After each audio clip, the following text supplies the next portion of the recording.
फिर से आप लोगों के लिए एक अमेजिंग चाइनीज ड्रामा लेकर आई हूँ जिसकी स्टोरी बहुत ही ज़्यादा इंटरेस्टिंग है। तो चलो जल्दी से वीडियो को लाइक करो और वीडियो को शेयर भी करो, और अभी तक आपने चैनल को सब्सक्राइब ना किया हो तो प्लीज़ कर लो। तो ड्रामा के स्टार्ट में हम जेनी को देखते हैं जो हमारी फीमेल लीड है। अभी उसे होश आया होता है तो वो अपने सामने हमारे मेल लीड रोंगचन को देखकर शॉक होती है और सोचती है कि ये हैंडसम मैन कौन है। और फिर वो खुद ही से नॉवेल की स्टोरी को याद करते हुए समझ जाती है कि मैं नॉवेल के अंदर आ गई हूँ और उसकी फीमेल लीड बन गई हूँ, जिस बंदी ने अपने फर्स्ट लव के चक्कर में अपने हस्बैंड को हट करके चली गई थी। और यानी ये बंदा जो मेरे सामने है ये नॉवेल का मेल लीड रोंगचन है, मेरा हस्बैंड। अब यहाँ जेनी को होश में आता हुआ देखकर रोंगचन ऐसे कहता है कि अच्छा वो तुम उठ गई, फिक्र मत करो, अब मैं तुम्हारे और तुम्हारे वो फर्स्ट लव लुओ के बीच में नहीं आऊंगा। और ये लो डिवोर्स सर्टिफिकेट और प्रॉपर्टी डॉक्यूमेंट भी, मैंने अपनी सारी प्रॉपर्टी अब तुम्हारे नाम कर दिया और अब से तुम आज़ाद हो। ऐसा बोलकर वो अपनी व्हील चेयर से यहाँ से चला जाता है। यहाँ पर जेनी उसे रोकने की कोशिश करती है पर वो उसकी एक बात नहीं सुनता। फिर जेनी को इस फीमेल लीड पर गुस्सा आती है कि ये कितनी बड़ी स्टूपिड थी जिसने अपने फर्स्ट लव के चक्कर में अपने खुद के घर को आग लगा दी और अपने उस हस्बैंड को चोट पहुंचा दी जो उसे इतना प्यार करता है। रोंगचन ने अपने असिस्टेंट को जेनी के लिए छोड़ कर गया होता है और वो यहाँ पर जेनी को बातें सुनाने लगता है कि मिस्टर रोंगचन ने तुम्हारे लिए इतना कुछ करी, तुम्हारी सारी बातें मानी, पर तुम जैसी हार्टलेस बंदी ने क्या करी, उनके पैसों को किसी और पर उड़ाई और उस लोगों के प्यार के चक्कर में तुमने अपने घर को आग लगा दी और खुद की जान भी गंवाने वाली थी। तुम्हें लगता है कि तुमने ये सब करके मिस्टर रोंगचन के साथ सही करी हो, और तुम्हें क्या सच में लगता है कि वो लुओ इतना अच्छा है जो तुम उसके लिए इतना कुछ कर गई। अब ये सब सुनते हुए जेनी नॉवेल की स्टोरी के बारे में सोचने लग जाती है कि इस फीमेल लीड के साथ लास्ट में बहुत ही बुरा होता है। जिस फर्स्ट लव से वो इतना प्यार कर रही थी वही लास्ट में उसे धोखा दे देता है और सारी प्रॉपर्टी भी उससे ले लेता है और फिर ये फीमेल लीड बुरी तरीके से मर जाती है और इसके आखिरी वक्त पर भी इसका हस्बैंड रोंगचन ही इसके साथ होता है। लेकिन इस बंदी को तो अच्छे इंसान को चेरिश करना ही नहीं आता। फिर यहाँ पर जेनी कैसे कैसे करके उठती है और वो असिस्टेंट से कह देती है कि तुम अपने मास्टर को वापस बुलाओ और उसे कह दो कि वो मुझसे दोबारा शादी करे। और फिर जेनी तुरंत ही अपने लिए कपड़े निकालती है और रेडी हो जाती है और इन लोगों से कहती है कि चलो मेरे साथ। जेनी याद करती है कि स्टोरी के हिसाब से कल ही उसका फर्स्ट लव लुओ अपनी वो नई गर्लफ्रेंड के साथ मिलकर इसे धोखा देने वाला है जो कि इसकी स्टेप सिस्टर है। वो दोनों इसे सारी प्रॉपर्टी भी हड़प लेंगे और इसे बेदखल करते हुए सड़क पर छोड़ देंगे। जेनी सोचती है कि अभी वो सारी चीजें हुई नहीं है तो इसके पास अभी भी चांस है सब कुछ ठीक करने का और अपनी किस्मत को अपने हाथों खुद लिखने का। जेनी सोच लेती है कि इस फीमेल लीड को रोंगचन का ख्याल रखना नहीं आया तो क्या हुआ, मैं हूं ना, मैं इसे चेरिश करूंगी।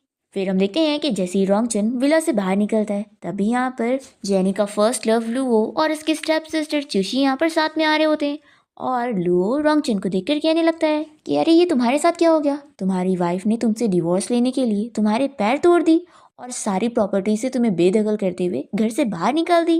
जोशी कहती है कि अरे इसके ऊपर टाइम मत वेस्ट करो और तुम जाकर मेरी सिस्टर को ढूंढो और जल्दी से उसे प्रॉपर्टी ले लो। रोंगचन लुओ से कहता है कि तुम उस जोशी के साथ अफेयर चला रहे हो और जेनी को धोखा दे रहे हो।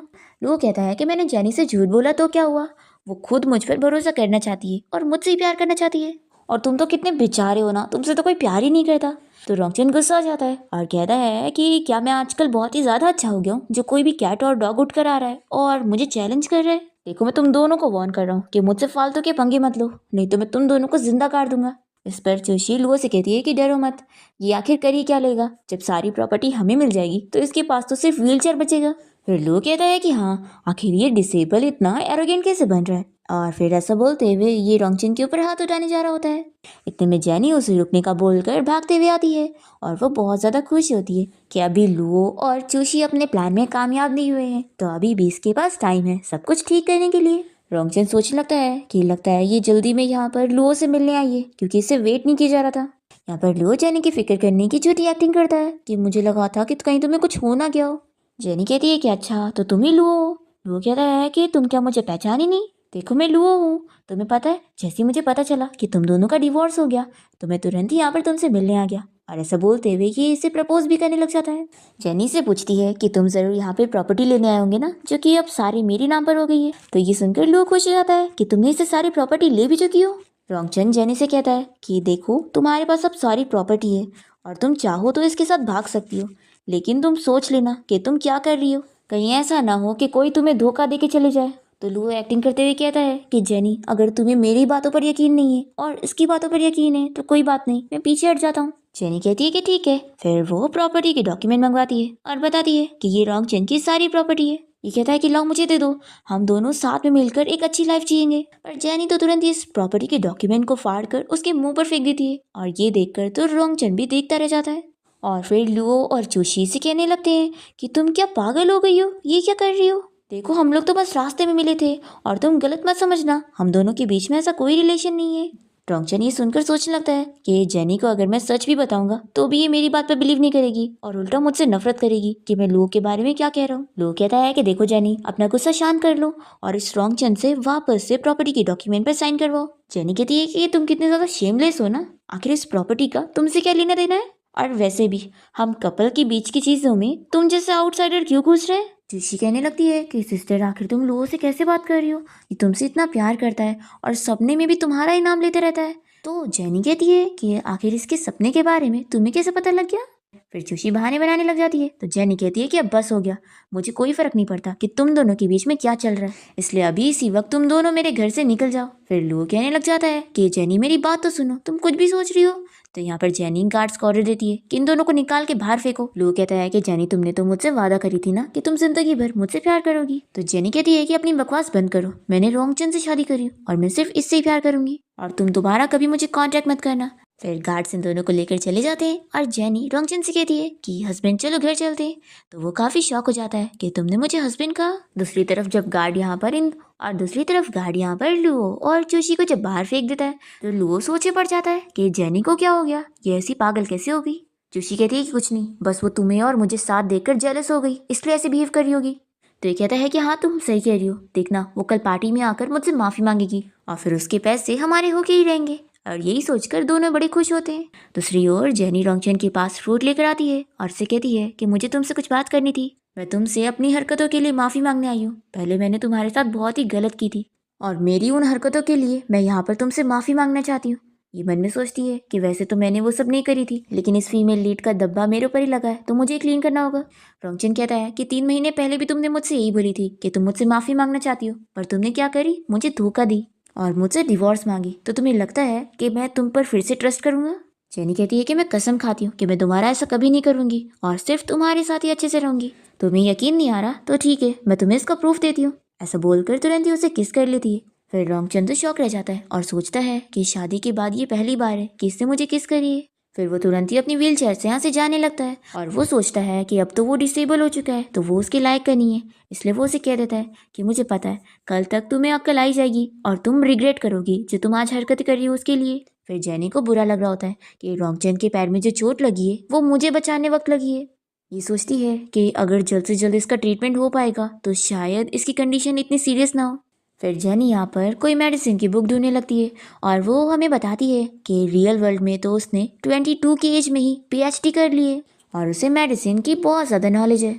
अब यहाँ पर ये बुक्स पढ़कर उसमें इंफॉर्मेशन पढ़ने लगती है कि अब यहाँ पर ये बुक पढ़ के इंफॉर्मेशन देख अब यहाँ पर ये बुक्स में रोंगचन के पैर ठीक करने के बारे में पढ़ने लगती है और नीडल ट्रीटमेंट ट्राई करने लगती है और सोचती है कि अगर उसके मास्टर यहाँ पर होते तो शायद रोंगचन बहुत ही इजीली ठीक हो पाता। फिर जेनी यहाँ ये बुक पढ़ते पढ़ते अपने ऊपर एक्सपेरिमेंट कर रही होती है और जब वो सो जाती है तो यहाँ पर रोंगचन आया होता है और उसे बताने लगता है कि मैंने दोबारा से प्रॉपर्टी ट्रांसफर एग्रीमेंट तैयार करवा लिया हूँ, तुम मुझे छोड़कर जा सकती हो। फिर ये इसे सोया हुआ देखकर ब्लैंकेट से कवर करने जा रहा होता है और तभी वो उसके पैर में नीडल देख लेता है और समझ जाता है कि ये मेरे पैर ठीक करने के लिए अपने ऊपर एक्सपेरिमेंट कर रही है। तभी यहाँ पर जेनी नींद में कहने लगती है कि रोंगचन तुम फिक्र मत करो, मैं तुम्हारे पैर ठीक करके रहूंगी।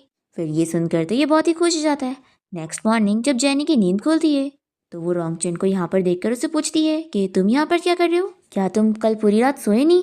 तो ये कहता है कि मुझे नींद नहीं आ रही है और देखो मुझे नहीं लगता कि मेरे पैर कभी ठीक होंगे, तो तुम अपनी एनर्जी मुझ पे मत वेस्ट करो। जेनी कहती है कि क्या तुम मुझे थोड़ा टाइम नहीं दे सकते हो, मैं डेफिनेटली तुम्हें ठीक कर दूंगी। तो ये गुस्से में कहने लगता है कि डॉक्टर ने कहा है ना कि मेरी नस डैमेज हो चुकी है और मेरे ठीक होने के चांसेस ना के बराबर है। तो जेनी से समझाती है कि अभी भी थोड़ी उम्मीद बची है ना, तो हमें फिर भी ट्राई करके देखना चाहिए। फिर जेनी यहाँ पर नीडल उसके पैर में लगाने लगती है और उसे पूछती है कि क्या तुम्हें कुछ फील हो रहा है। और फिर यहाँ पर रोंगचन को थोड़ा दर्द फील होता है तो ये बहुत ज़्यादा खुश हो जाती है कि ये तो काम का निकला, देखा हम ट्राई करेंगे तो तुम ठीक हो सकते हो। फिर जेनी को यहाँ पर उसके फैमिली की कॉल आती है कि वो लोग उसे बर्थडे पार्टी में बुला रहे हैं। जेनी कहती है कि मैं पहुंच जाऊंगी, तुम लोगों को मुझे याद दिलाने की जरूरत नहीं। फिर रोंगचन उससे पूछ लगता है कि तुम्हारी फैमिली की बर्थडे पार्टी में क्या मैं भी तुम्हारे साथ चलूं? तो जेनी कहती कि नहीं, तुम घर पे बस आराम से रेस्ट करो, मैं अकेले चली जाऊंगी। और ये मन में सोचती है कि ये वहां पर जाकर उन लोगों को सबक सिखाएगी। फिर नेक्स्ट डे जेनी पार्टी में जाने के लिए तैयार हो जाती है और वो सोचने लगती है कि अब तक लुओ और चूशी रोंगचन के पैसे पे मजे करते आ रहे थे, क्योंकि ये फीमेल लीड उन लोगों को पैसे देती जा रही थी और इस वजह से उन दोनों की लालच बढ़ गई और लास्ट में उन दोनों ने सारी प्रॉपर्टीज से ले लिए। जेनी सोचती है कि आज तक जितने भी पैसे उन लोगों ने ले लिए ना, अब वो सब उन लोगों से निकलवाएगी। फिर जेनी यार रोंगचन के पास आकर उसे बताती है कि अब मैं पार्टी के लिए जाती हूँ और तुम्हें कुछ भी काम होगा तो मुझे कॉल कर देना। फिर रोंगचन तुरंत ही जेनी के लिए कार रेडी करने के लिए बोलता है। तभी वो कहती है कि मुझे कुछ बॉडीगार्ड्स भी चाहिए। फिर इसके बाद जेनी से बाय बोलते हुए सभी बॉडीगार्ड्स के साथ चली जाती है और फिर रोंगचन का अस्टिन से कहने लगता है कि बॉस, अचानक से आपकी वाइफ इतनी ज्यादा जेंटल कैसे हो गई? मुझे तो इतनी जल्दी आदत भी नहीं हो रही है। पहले तो वो हमेशा उस झूठे लड़के पर ही बिलीव करती थी। फिर ही रोंगचन कैसे गुस्से में देखकर सेंटेंस चेंज करता है कि जरूर बॉस, आपकी वाइफ का दिल पिघल गया होगा और वो जान गई होंगी कि आप कितने अच्छे हो और उन्हें उस धोखेबाज के बारे में असलियत पता लग गई होगी, इसलिए अब वो आपको चेरिश कर रही है। रोंगचन उसे चुप रहने के लिए बोलता है और वो सोचता है कि पहले तो उसने जेनी को छोड़ने का सोच लिया था, लेकिन अब वो उसे जब छोड़कर जा ही नहीं रही है और उसने अब उसे प्रवोक कर रही है, तो ये सोच लेता है कि अब मैं तुम्हें वापस नहीं जाने दूंगा। फिर यहाँ हम पार्टी में देखते हैं कि लुओ और चूशी साथ में होते हैं। लुओ इसे कहने लगता है कि मैंने जेनी को कॉल करके तुम्हारी डैड की बर्थडे पार्टी में इसलिए बुलाया ताकि वो यहाँ पर पहुंचकर मुझसे नील डाउन होकर माफ़ी मांगे, और जब वो ऐसा करेगी ना तो मैं उसे प्रॉपर्टी एग्रीमेंट पर साइन करने बोलूँगा और बोलूँगा कि सारी प्रॉपर्टी मेरे नाम करे। चूशी कहती है कि मेरी सिस्टर कितनी बड़ी स्टूपिड है ना, उसे लगता है कि तुम उससे सच में प्यार करते हो, लेकिन हम दोनों तो बस उसे यूज़ कर रहे हैं। एक बार बस हम दोनों को उस रोंगचन की सारी प्रॉपर्टी मिल जाए, फिर तो हम उस जेनी को भी फेंक देंगे। फिर हम देखते हैं कि जेनी यहाँ पार्टी में पहुँच जाती है और जल्दी से लुओ से कहने लगता है कि मुझे पता था कि तुम यहाँ पर जरूर रहोगी, क्योंकि तुम्हारे दिल में अभी भी मैं ही हूँ और तुमने मुझे माफ़ कर दियो ना, तो चलो जल्दी से प्रॉपर्टी मेरे नाम कर दो, फिर हम दोनों साथ में यहाँ से दूर जाएंगे और एक अच्छी लाइफ बिताएंगे। जेनी कहती है कि तुम कौन हो जो मुझसे इस तरीके से पैसे मांग रहे हो? अच्छा, तुम्हें पैसे चाहिए तो तुम गलत जगह पर आए हो, सड़क पर जाना चाहिए। तो लुओ कहता है कि जेनी, तुम मुझे भिखारी समझ रही हो? फिर चूशी भी कहने लग जाती है कि आखिर तुम लुओ को किस तरीके से ट्रीट कर रही हो? जेनी पूछती है कि तुम दोनों कब से मिले हुए हो? तो यहाँ पर दोनों ही मना करने लगते हैं कि तुम ये क्या कह रही हो। जेनी कहती है कि तुम दोनों का भी मानना नहीं है तो कोई बात नहीं, वैसे भी मैं यहाँ पर अपनी चीज़ लेने आई हूँ। मैंने अब तक तुम्हें अपने बैंक कार्ड, अपनी लग्जरी कार और अपने कैश दे चुकी हूँ, आज मुझे वो सारे वापस चाहिए। फिर सभी लोग ये सुनकर शॉक हो जाते हैं और लुओ तो मानने के लिए तैयार ही नहीं होता कि इसने उसे ये सब दिए। जेनी कहती है कि टेक्नोलॉजी का ज़माना है, तुम अगर एडमिट नहीं भी करोगे तो क्या लगता है, क्या सारे रिकॉर्ड चेक करने के बाद पता नहीं लगेगा कि मैंने तुम्हें क्या क्या दे चुकी हूँ? फिर सभी लोग लुओ की बुराई करने लग जाते हैं कि वो ऐसे टाइप का इंसान है। तो लुओ यहाँ पर जेनी को चिल्लाने लगता है कि मैंने तुम्हें बस एक अच्छी वेडिंग नहीं दिया तो तुम इस बात का गुस्सा ऐसे निकाल रही हो और मेरे बारे में ये सब बोल रही हो ताकि मैं गुस्सा हो जाऊँ। तो ठीक है, फिर मैं तुम्हें एक अच्छी वेडिंग देने के लिए तैयार हूँ। चूसी कहती है कि सिस्टर जल्दी से लुओ से माफ़ी मांग लो, नहीं तो अगर ये गुस्सा हो गया तो फिर ये मानेगा नहीं। तभी जेनी यहाँ पर अपने सभी बॉडीगार्ड्स को बुला लेती है और इन लोग को ऑर्डर देती है कि जाओ उसकी घड़ी लेकर आओ, उसकी इतनी महंगी घड़ी जो है ना वो मैंने उसे दी हूँ। फिर चूसी से चिल्लाने लगती है कि तुम ये क्या कर रही हो? जेनी कहती है कि ज़्यादा बोलो मत, तुम जिस विला में रह रही हो ना वो भी मेरा है और मैंने अपनी खुशी से तुम लोग को रहने क्या दे दी, तुम कुछ ज़्यादा ही उड़ने लगे हो। तो चूसी कहने लगती है कि तुम तो सच में पागल हो चुकी हो। फिर गार्ड जेनी को ये वॉच ला कर देता है तो वो कहती है कि इसे तुम रख लो, और फिर जेनी अपनी सिस्टर चूसी से कह देती है कि अब मैं इस विला को तो उठा के लेके नहीं जा सकती, तो इसलिए अब तुम लोग यहाँ से निकलोगे। तभी यहाँ पर जेनी के डैड आ जाते हैं और उसे चिल्लाने लगते हैं कि तुम किसे बाहर निकलने का बोल रही हो? स्टेप मॉम भी कहती है कि आज तुम्हारे डैड का 50वां बर्थडे है और आज के दिन तुम अपनी सिस्टर को विला से निकलने का बोल रही हो, कैसी सिस्टर हो तुम? जेनी कहती है कि मैंने सिर्फ उसे ही नहीं बल्कि आप दोनों को भी यहाँ से निकलने का बोली हूँ। फिर चूसी तो शौक रह जाती है कि पहले तो ये डैड को कुछ कह नहीं पाती थी और आज उन्हें कैसे जॉब दे रही है। जेनी कहती है कि डैड, लगता है आप भूल गए कि आप लोग तो बैंकरप्ट हो चुके थे, लेकिन मैंने ही रोंगचन के पैसों से आप लोगों की हेल्प की और आप लोगों को रहने के लिए विला दी। तो मैं सही कह रही हूँ ना डैड कि इस पर मेरा हक है, आप लोग को यहाँ से निकलना चाहिए। जेनी मन में सोचती है कि ये फीमेल लीड जब मर भी रही थी तो इसके डैड को उसकी मरने पर भी एक आंसू नहीं आए, क्योंकि इससे कभी अपनी बेटी से प्यार था ही नहीं। तो इसलिए जेनी भी सोच लेती है कि ऐसे बंदे को मैं भी अपना डैड नहीं मानने वाली। अब तभी यहाँ पर जेनी के डैड उसे चिल्लाने लग जाते हैं कि तुम बहुत ज्यादा बदतमीज हो चुकी हो, लगता है मुझे तुम्हें सबक सिखाना होगा। जेनी कहती कि रुको रुको, अभी तो और भी चीजें बची है, और फिर वो एक बहुत बड़ी सी लिस्ट मंगवाती है चीजों की और कहती है कि ये सारी चीजें आप लोगों ने मुझसे ली है, तो अब आप एक एक करके ये मुझे वापस करेंगे। फिर जेनी के डैड उसे चिल्लाने लगते हैं कि तुम कितनी अनग्रेटफुल हो, हम लोगों ने तुम्हें पाले और तुम आज ये रंग दिखा रही हो। जेनी कहती है कि सॉरी, आपने कुछ उल्टा कह दिए, आप लोगों ने नहीं बल्कि मैंने आपकी पूरी फैमिली को पाली हो। और फिर ये लिस्ट को अपने सारे गार्ड्स को दे देती है और कहती है कि जो जो चीज़ें लिखी हैं वो सारी चीज़ें यहाँ से उठा के लेके चलो।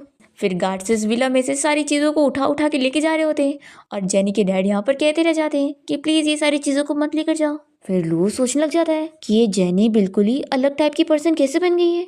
जेनी से देख लेती है और कहती है कि लू, मैं तो तुम्हें भूल ही गई थी। अपने बॉडीगार्ड से कहती है कि जाओ इसके डिजाइनर कपड़े इसी वक्त निकालो, ये मेरे पैसों के हैं। फिर ये गार्ड्स तुरंत ही उसके कपड़े निकालने लगते हैं तो ये तुरंत ही उससे माफ़ी मांगता है और पूछता है कि जेनी मैंने क्या किया हूँ, प्लीज़ मुझे माफ़ कर दो और ऐसा मत करो मेरे साथ। फिर सुशी भी जेनी को कहने लग जाती है कि तुम ये सारी हरकतें करना बंद करो, तुम्हारी वजह से रोंगचन भी डिसेबल हो गया तुम्हें बचाने के लिए और अब तो वो यूजलेस हो चुका है, तुम्हारे भी किसी काम का नहीं। तो लोग कहते हैं कि हाँ जेनी, तुमने जो रोंगचन के साथ कर रही हो, अब तो वो इतना डिसेबल हो गया है कि उसकी फैमिली उसे एक्सेप्ट ही नहीं करने वाले और इस वजह से वो लोग तुम्हें भी छोड़ेंगे नहीं, तो तुम्हारे पास कोई ऑप्शन नहीं बचता। इसलिए अब तुम्हारे पास सिर्फ मैं ही हूँ जो तुम्हारे साथ सिंसियर है। जेनी कहती है कि तुम्हें क्या सच में लगता है कि तुम मुझे डिजर्व करते हो? लोग कहता है कि अगर मैं नहीं करता तो क्या रोंगचन तुम्हें डिजर्व करता है?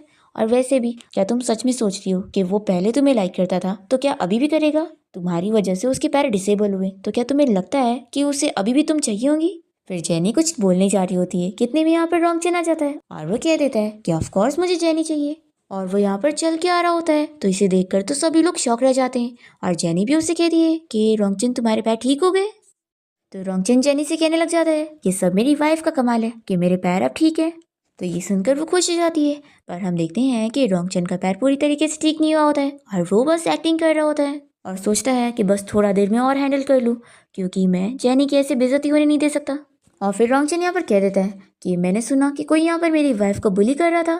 और फिर ये जेनी से कहता है कि तुम फिक्र मत करो, अब तुम्हारा हस्बैंड आ गया है ना, तो मैं देखता हूँ कि कौन तुम्हें बुली करता है। फिर जेनी अपनी ये पूरी फैमिली से कहती है कि क्या हो गया, अभी तो तुम लोग बहुत कुछ बोल रहे थे और अब भूल गए। फिर जेनी के डैड तो इन लोगों से कह देते हैं कि तुम लोगों ने अभी जो भी बोले थे उसके लिए मिस्टर रोंगचन से माफ़ी मांगो।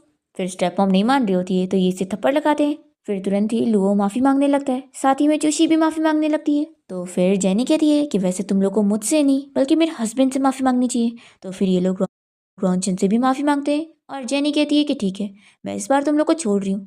फिर जेनी के डैड तो अच्छे बनने की एक्टिंग करते हुए कहने लगते हैं कि अब तो हम फैमिली है ना और मेरा सन इन लॉ घर आया है तो चलो पार्टी स्टार्ट करते हैं। तो जेनी कहती है कि नहीं, इसकी ज़रूरत नहीं है, मैं यहाँ पर अपना ज़रूरी काम करने आई हूँ। पहला तो ये कि आप लोगों को अपनी दी हुई वो सारी प्रॉपर्टी लेने और दूसरा ये कि आपकी फैमिली के साथ अपने सारे रिश्ते कट करने। तो जेनी के डैड उसे इस बात पर चिल्लाने लगते हैं कि क्या वो अपनी फैमिली के साथ इस तरीके से बिहेव करने वाली है।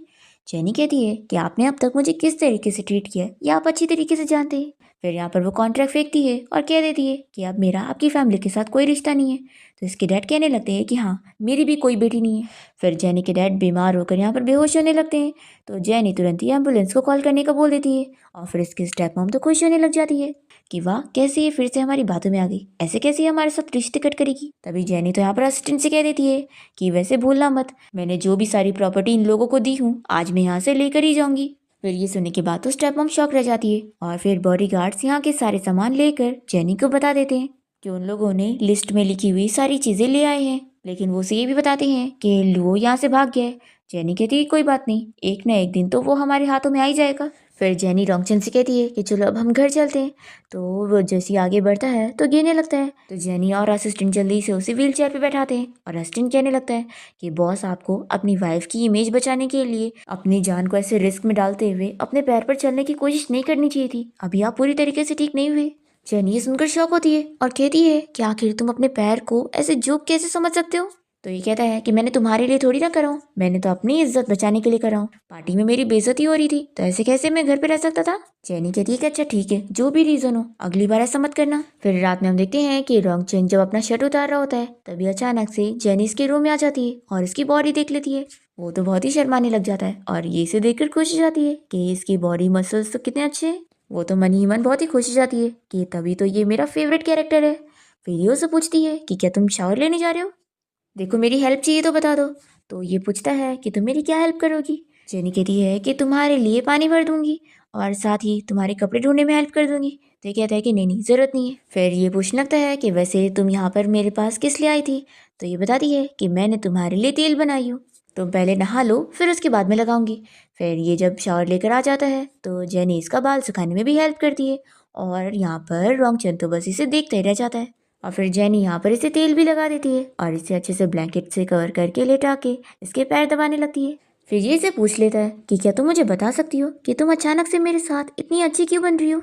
जेनी कहती है कि वो इसलिए क्योंकि तुम्हारे पास एब्स है। तो यहाँ पर रोंगचन हंस कर कहता है कि मैं जानता हूँ तुम्हें पछतावा हो रहा है, इसलिए तुम ये सब कर रही हो, तो मैं बस उम्मीद करता हूँ कि तुम ज्यादा देर तक टिकी रहो।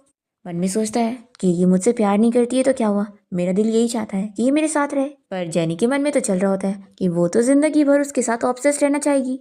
तभी इसे पूछ लेता है कि क्या तुम्हारा बचपन अच्छा नहीं गुजरा है। तो कहती है कि तभी तो, नहीं तो मैं अपनी फैमिली को इस तरीके से थोड़ी ना ट्रीट करती। तुम्हें पता है मेरी मॉम तब इस दुनिया से गई भी नहीं थी और बस वो हॉस्पिटल में थी, तो मेरे डैड ने उस मिस्ट्रेस और उसकी बेटी को घर ले आए थे, तो इस वजह से मैं अपने डैड से हमेशा से ही नफरत करती हूँ। फिर जेनी कहती है कि ठीक है, अब तुम्हारा मसाज हो चुका है तो मैं जा रही हूँ।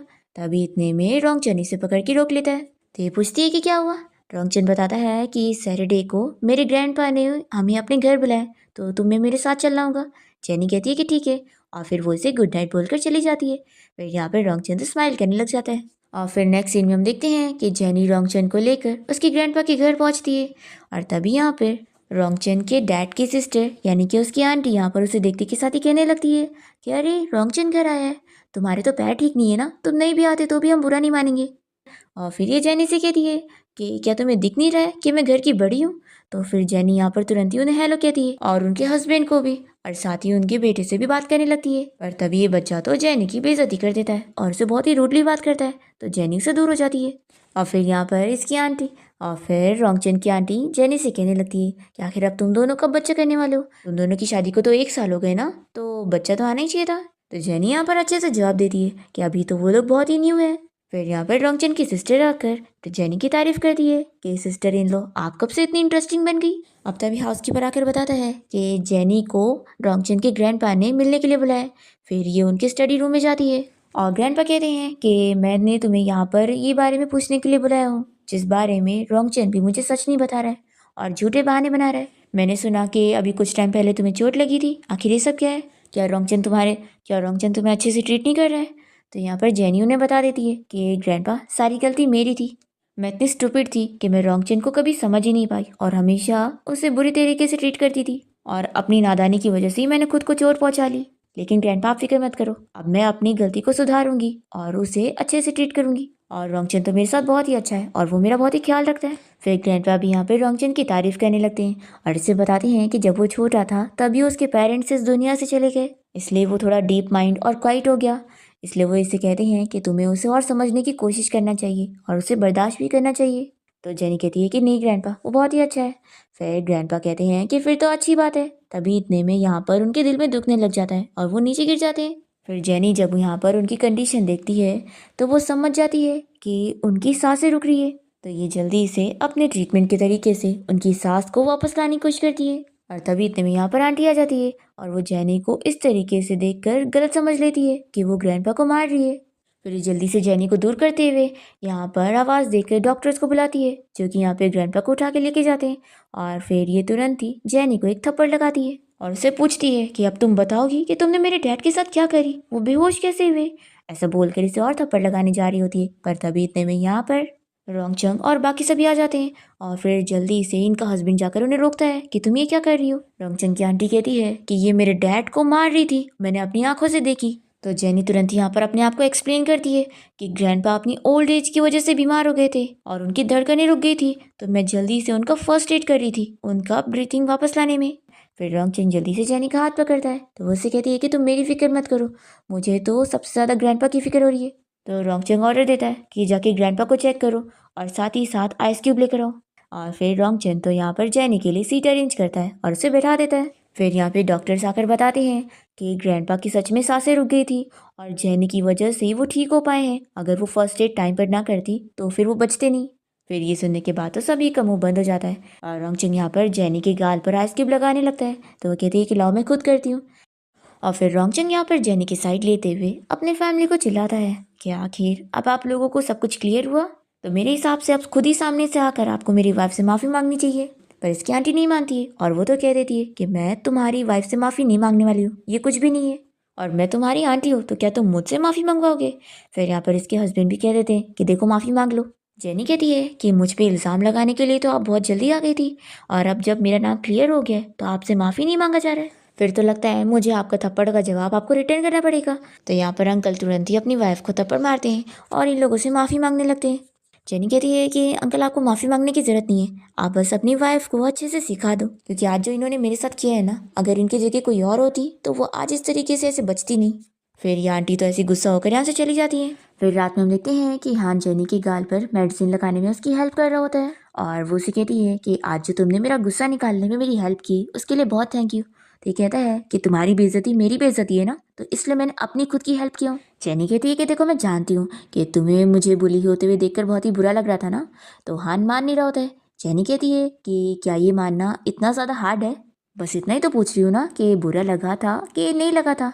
तो ये कहता है कि हाँ लगा था। तो ये सुनकर ये बहुत ही खुश हो जाती है और उसके पास जाके कहने लगती है कि वैसे तो मुझे पहले बहुत ही ज़्यादा गुस्सा आया था, लेकिन पता है जैसे ही तुम वहाँ पर आए ना तो तुम्हें देखते के साथ ही मेरा सारा गुस्सा खत्म हो गया, क्योंकि मुझे पता था कि तुम अब आ गए हो तो तुम मुझे प्रोटेक्ट कर लोगी। फिर रोंगचंग यहाँ पर जेनी को इतना पास से देखकर उसे किस करने वाला होता है, पर फिर वो रुक जाता है और इसे लेटा कर कहता है कि अब तुम सो जाओ। जेनी भी अपसेट हो जाती है और फिर दूसरी तरफ फेस करके सो जाती है।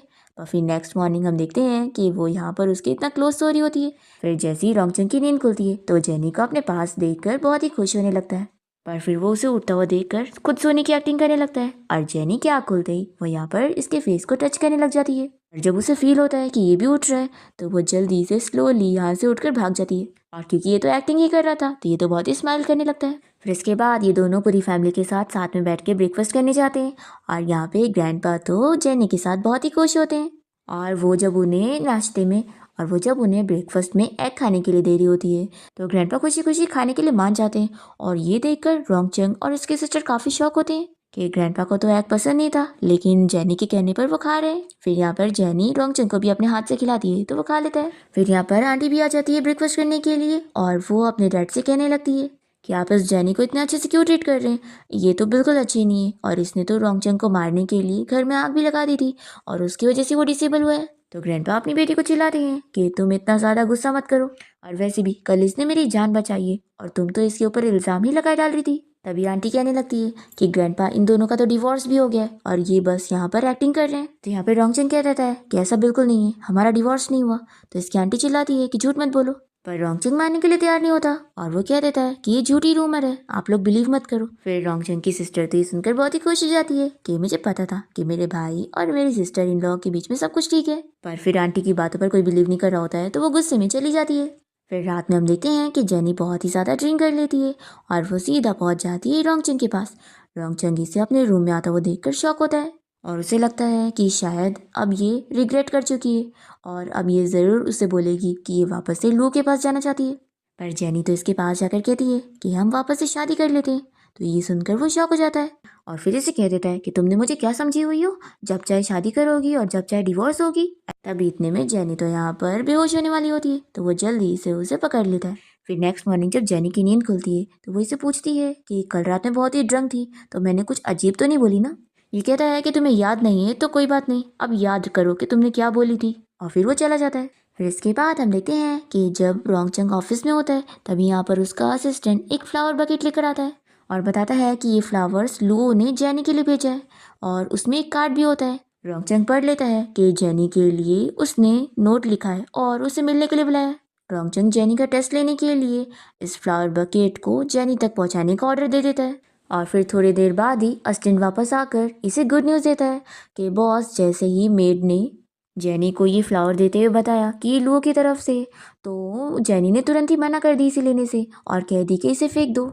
यानी कि बॉस मिस जेनी की नज़रों में अब उस लुओ की कोई वैल्यू नहीं है और वो सच में आपके लिए अब सिंसियर होंगी। फिर ये सुनकर रोंगचंग को तो खुशी मिलती है, पर फिर इतने में मेड आकर यहाँ पर बताती है कि मिस जेनी अपना लगेज पैक करके घर से निकल रही है और वो कह रही है कि अब वो यहाँ पे नहीं रहने वाली। ये सुनकर रोंगचंग तो शॉक हो जाता है और फिर वो तुरंत ही जेनी को जाकर रोकने लगता है कि तुम क्यों जा रही हो। वो मन में सोचती है कि अच्छा तुम्हें मुझ पर ट्रस्ट नहीं है, तुम मेरा टेस्ट लेने के लिए मुझे वो लुओ के फ्लावर दे रहे थे ताकि देख सको कि मैं वो फ्लावर क्या करने वाली हूँ। सच में तुम्हें तो मुझ पर बिलीव ही नहीं है। ऐसा वो सोचकर बहुत ही गुस्सा हो रही होती है और ये कहने लगता है कि हमारे बीच में तो सब कुछ ठीक चल रहा था ना, तो तुम क्यों जा रही हो, क्या तुम उस लुओ की वजह से जा रही हो। तो जेनी कहती है कि ऑफ कोर्स नहीं, तुम ऐसा क्यों सोचते हो। और फिर वो इसे चिल्लाते हुए कहती है कि मैंने तुम्हें बोली थी ना कि अब मैं बदलने की कोशिश कर रही हूँ, तो अब तुम मुझे पुरानी वाली भूल जाओ और एक नई शुरुआत से मुझे समझने की कोशिश करो कि मैं एक न्यू पर्सन हूँ।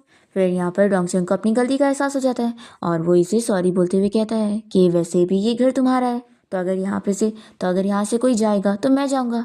जेनी कहती है कि ऐसी कोई बात नहीं है, पर डोंगचन फिर भी कहता है कि नहीं, मैं ही यहाँ से जाऊँगा। बस मैं चाहता हूँ कि जाने से पहले तुम एक बार लास्ट बारी मुझे बाहर डिनर पे लेके चलो। फिर दोनों जब रेस्टोरेंट में जाने के लिए निकल रहे होते हैं, तभी इतने में यहाँ पर लुओ और चूशी पहुंच जाते हैं और लुओ कहने लगता है कि कितना बड़ा कोइंसिडेंस है, मैं तुमसे मिलने आ रहा था, ये देखो मैंने तुम्हारे लिए कितनी ज़्यादा शॉपिंग करा हूँ। तो यहाँ पर जेनी से कह देती है कि तुम मेरे पैसे वापस करो।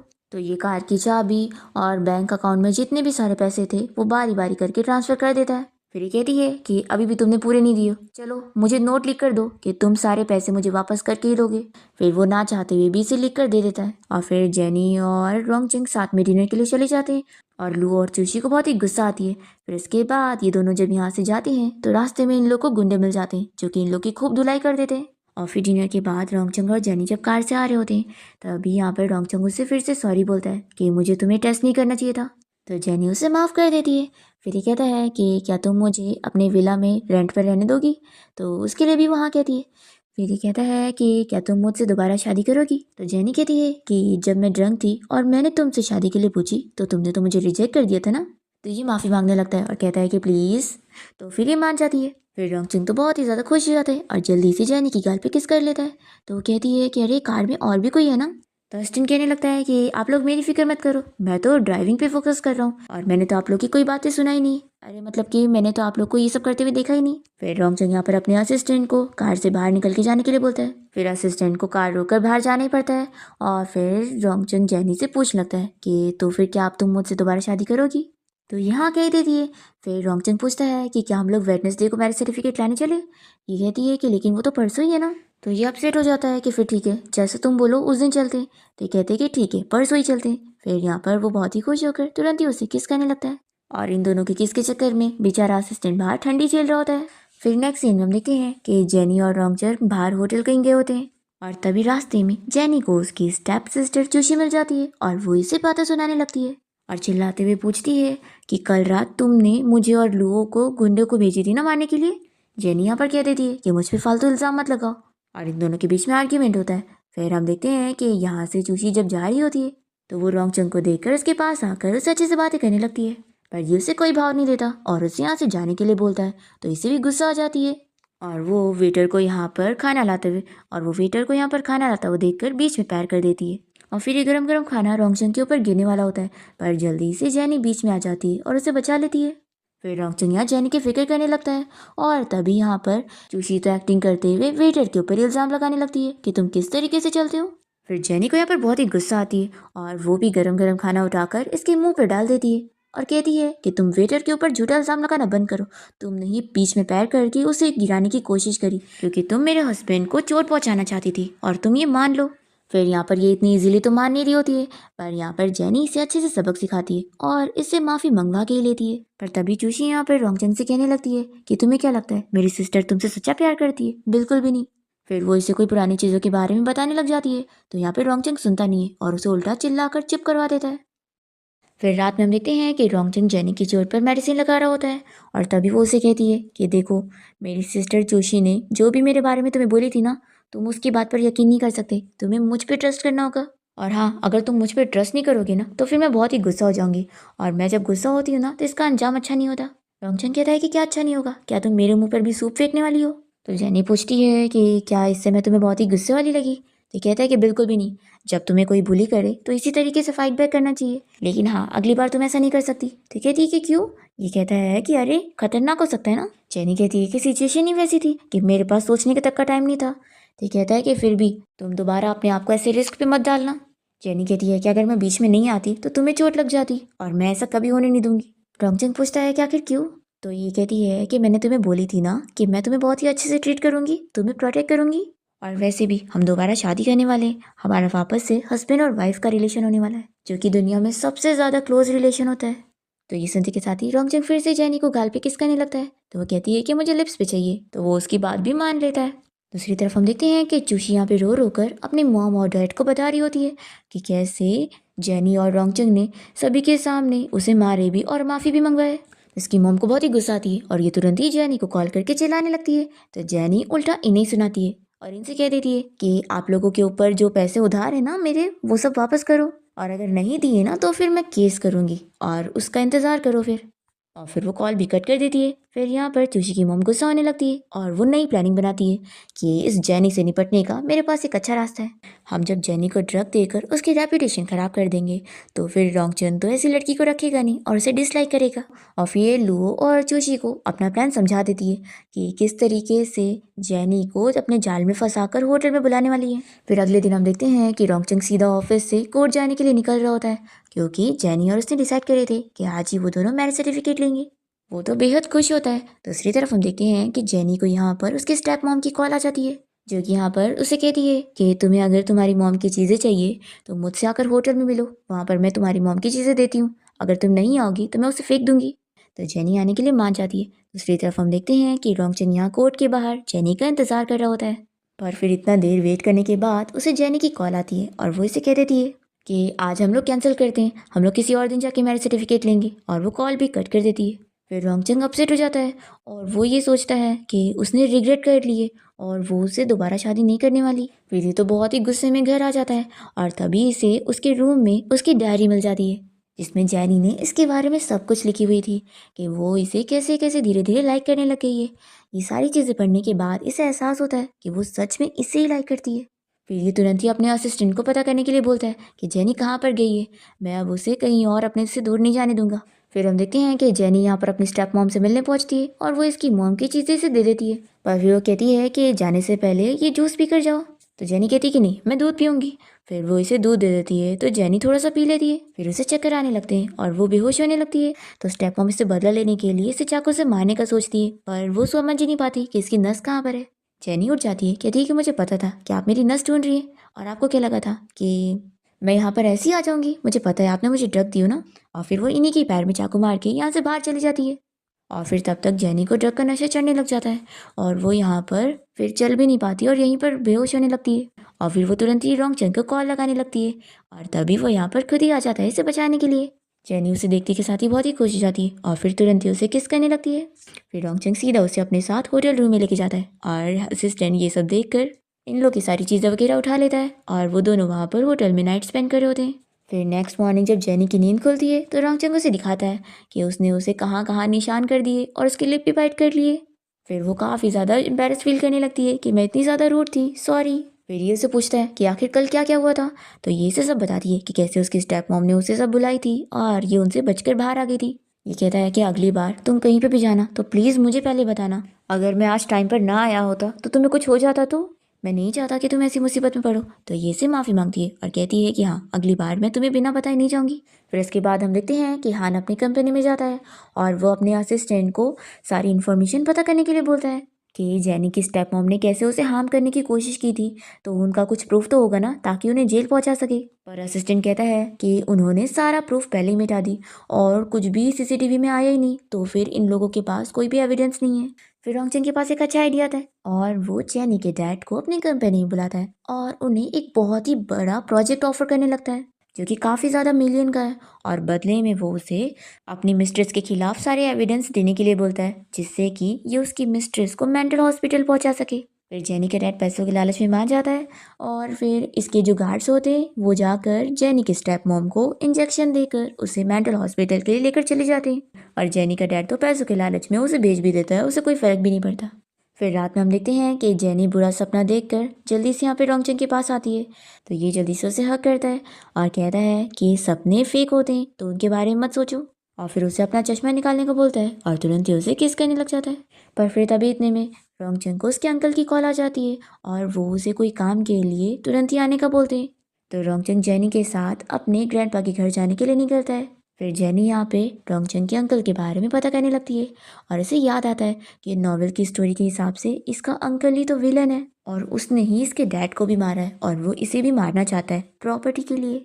फिर रोंगचंद जब यहाँ पर अपने ग्रैंडपा के घर पहुँचता है तो इसके अंकल इसके ऊपर इल्ज़ाम लगा रहे होते हैं कि उसकी वजह से कंपनी का कितना ज़्यादा लॉस हो चुका है। तो यहाँ पर ये कहता है कि अंकल इसमें आपकी गलती है, आपके ऊपर हिट एंड रन का केस है, तो ये तो श्योर है कि आपको तो जेल होगी रहेगी, मैंने कुछ गलत थोड़ी ना बताया हूँ। फिर ग्रैंडपा रॉन्गचंग के अंकल को चिल्लाने लगते हैं कि मैंने तुम्हें हमेशा बोला हूँ कि ड्रिंक करके ड्राइव मत किया करो, अब देखो तुमने हमारे लिए इतनी बड़ी प्रॉब्लम क्रिएट कर दी हो। फिर ये अंकल तुरंत ही माफ़ी मांगने लगता है कि डैड मैं अगली बार ऐसा नहीं करूँगा। डैड आपको तो पता है ना कि मॉम के जाने के बाद मैं इतना अपसेट रहता हूँ कि इस गम में ही मैं ड्रिंक कर लेता हूँ, तो डैड प्लीज़ आप ही मुझे बचा सकते हैं, आप कुछ पैसे भर दो और मुझे जेल जाने से बचा लो, मैं आपका सगा बेटा हूँ, अगर आप मेरी हेल्प नहीं करेंगे तो ये रॉन्गचंग तो मुझे जेल भेज देगा। तो ग्रैंडपा कहते हैं कि ठीक है मैं इस बार ये मैटर हैंडल कर रहा हूँ, अगली बार ऐसा मत करना, और वो इसे बाहर जाने का बोलते हैं और रॉन्गचंग को बात करने के लिए यहीं पर रुकने के लिए बोलते हैं। और फिर उसे पूछते हैं कि उसे कब अपने अंकल के बारे में ये पता चला, तो वो कहता है कि जल्दी। यहाँ पर इसके ग्रैंडपा इसे समझाते हैं कि वो अपने अंकल को फंसा के कर ही क्या लेगा, क्योंकि उसे अपनी जो भी अचीवमेंट मिली है वो अपनी फैमिली के दम पर मिली है, इसलिए वो कहते हैं कि तुम्हें बात को समझना चाहिए, तुम कंपनी के लिए आगे बहुत कुछ कर सकते हो। फिर यहाँ पर रॉन्गचंग को अपने ग्रैंडपा की बात माननी पड़ती है। दूसरी तरफ हम देखते हैं कि ये अंकल बड़े मज़े में कॉल पर किसी से बात कर रहा होता है कि उसने अपने डैड को कैसे फूल बना के रखा है कि वो उसकी ऐसी हेल्प कर रहा है। तभी हम देखते हैं कि जेनी इसकी सारी बातें सुन रही होती है और अंकल कॉल पे ये भी बता देता है कि रॉन्गचंग के डैड को प्रॉपर्टी के लिए उसने ही मारा है और अब वो रॉन्गचंग को भी रास्ते से हटाएगा, नहीं तो प्रॉपर्टी से कैसे मिलेगी। जेनी ये सारी चीज़ सुन लेती है और फिर वो घर आने के बाद रॉन्गचंग को इस बारे में बता देती है कि उसके अंकल ऐसे ऐसे उसके बारे में बात कर रहे थे। तो ये कहता है कि मुझे अपने अंकल के बारे में सब पहले से पता है, लेकिन तुमने देखी ना मैं ग्रैंडपा को बताऊंगा तो भी वो इतनी आसानी से मानेंगे नहीं। तो यहाँ पर जेनी कहती है कि तुम सब मुझ पे छोड़ दो, अब ग्रैंडपा को मनाने का काम मेरा है। फिर हम देखते हैं कि जेनी यहाँ पर ग्रैंडपा के पास पहुँचती है और वो एक्टिंग करते हुए उनसे बताती है कि अंकल ने रॉन्गचंग को मारने की कोशिश की और उसे मारने के लिए गुंडे भेजे थे। वो अच्छे से ग्रैंडपा के सामने एक्टिंग करके उन्हें यकीन दिलाई देती है कि सच में अंकल रॉन्गचंग को मारना चाहते हैं। फिर ग्रैंडपा इस बात पर मान जाते हैं और फिर अपने बेटे यानी कि रॉन्गचंग के अंकल को खूब मारते हैं।